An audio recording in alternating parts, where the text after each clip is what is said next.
West Bengal centralise college admission পোর্টালের মাধ্যমে তোমরা 16টা বিভিন্ন ইউনিভার্সিটির আন্ডারে কলেজে ভর্তি হতে পারবে। সেখানে গিয়ে তোমরা নিজেদের পছন্দ অনুযায়ী, ডিস্ট্রিক্ট অনুযায়ী, প্রোগ্রাম বা সাবজেক্ট অনুযায়ী, এছাড়া কলেজ অনুযায়ী কিন্তু সার্চ করে তোমাদের নিজস্ব প্রেফারেন্স লিস্ট ক্রিয়েট করতে পারবে।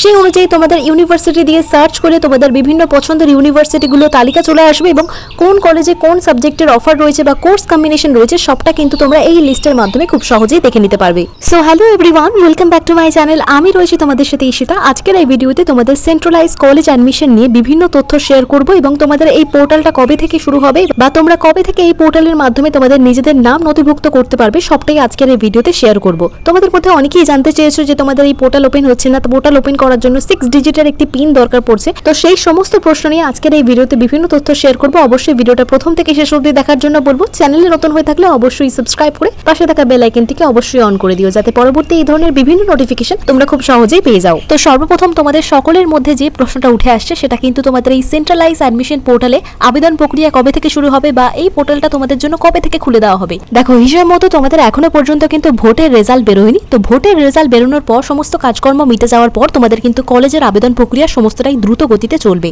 তোমাদের আমি আগের ভিডিওতেই আপডেট দিয়েছিলাম, তোমাদের এই সেন্ট্রালাইজ অ্যাডমিশন পোর্টালে আবেদন করার জন্য 3টে স্টেপে কিন্তু ভর্তি হতে হবে। এছাড়া তোমরা চাইলে কিন্তু এখানে সার্চ করে তোমাদের ডিস্ট্রিক্ট বা জেলা অনুযায়ী, এছাড়া তোমাদের বিভিন্ন যে কোনো কলেজে পড়তে চাইছো সেই নির্দিষ্ট কলেজ অনুযায়ী, এছাড়া তোমাদের সাবজেক্ট অনুযায়ী কিন্তু এখানে সার্চ করে নিয়ে তোমাদের কিন্তু পছন্দের কোর্স বেছে নিতে পারবে। তার জন্য এখানে তোমাদের সার্চ অপশনে চলে যেতে হবে। এখানে তোমাদের দেখতেই পাচ্ছ ডিস্ট্রিক্ট অনুযায়ী আমি এখানে কলকাতা ডিস্ট্রিক্ট চুজ করে নিলাম।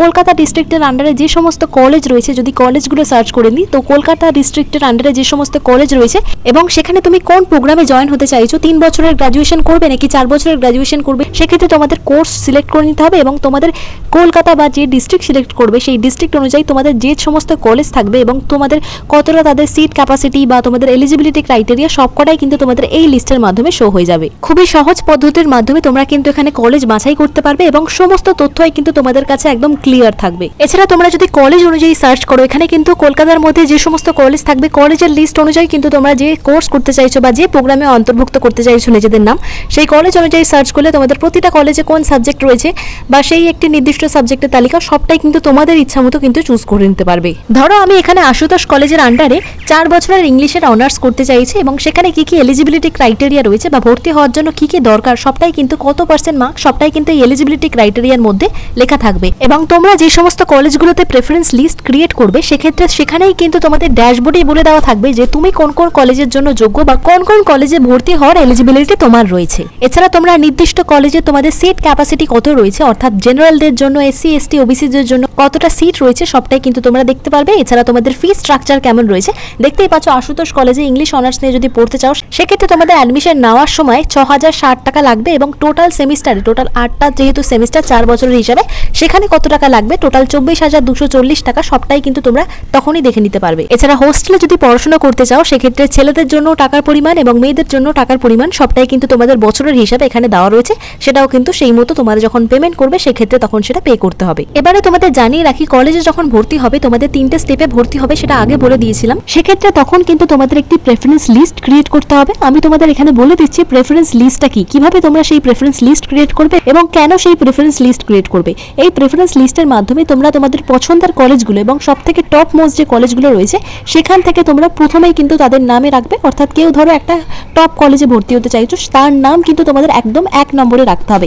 এইভাবে তোমাদের 1 থেকে 25টা কলেজে তোমাদের নিজেদের নাম নথিভুক্ত করতে পারবে এবং তোমাদের যাদের নাম্বার খুব বেশি রয়েছে বা একটু ভালো রেজাল্ট রয়েছে তাদের কিন্তু এই 1 নম্বরে চান্স পাওয়ার সব থেকে বেশি সুযোগ রয়েছে। অর্থাৎ তোমাদের এমনভাবে লিস্টটা সাজাতে হবে যে একদম প্রথমে যে টপ মোস্ট কলেজ রয়েছে সেই কলেজে যদি ভর্তি হতে চাও তার নাম একদম সবার প্রথমে রাখতে হবে এবং সেই সময় যদি তুমি সেই কলেজে চান্স পেয়ে যাও সেক্ষেত্রে তোমাদের অফিসিয়াল ওয়েবসাইটের মধ্যেই তোমাদের কিন্তু সমস্ত ডিটেলস দেখিয়ে দেওয়া হবে এবং তুমি যদি চাও সেই কলেজেই ভর্তি হবে তুমি সেক্ষেত্রে সেই কলেজে একদম পেমেন্ট করে দিলেই একেবারে ভর্তি হয়ে যেতে পারো। এছাড়াও কেউ যদি চাও একটা কলেজে ভর্তি হয়ে যাওয়ার পর অন্য কলেজে ভর্তি হতে চাও সেক্ষেত্রে সেটাও করতে পারো। পরবর্তী অন্য কলেজে যদি তোমার নাম এসে যায় সেক্ষেত্রে তুমি কিন্তু আবার অন্য কলেজেও ভর্তি হতে পারবে। সেক্ষেত্রে তোমাদের জন্য এখানে কিন্তু দুর্দান্ত একটি ব্যবস্থা করা হয়েছে যেটা হলো অটো আপগ্রেডেশন। এই অটো আপগ্রেডেশনটা কি সেটাও তোমাদের বলে রাখি।